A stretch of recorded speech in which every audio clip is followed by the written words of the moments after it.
Yenidən tug'ilgan buvoq balam qavziyat ulab qoldi, ich qetib qoldi deb bak jiq gap so'rading. Buning yaxshi amalini men sizlarga deb beray. Birinchisi, bu tiyiplarning 86 oldiga borsanglar, badiyan bilan taranjimindan 10 ko'ylaq olsanglar bo'ldi. Chala soqab birdi.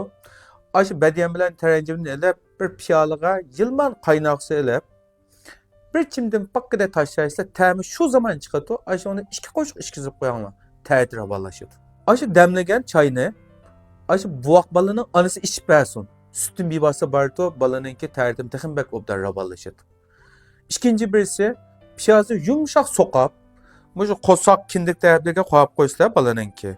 Yılma ilmilikə bek qattiq dakida qilib atmay, tinibni qo'ysanglar, balanınki terdi yel şunda obda yurishmaydi. Şuna bir kunda balanglar 2 qitimda 3 qitimgacha yumshaq, quyoqroq ta'at qilgan bo'lsa, u bola shunchalik sog'lom bo'lib o'tdi, bek sog'lom bo'lib o'tdi.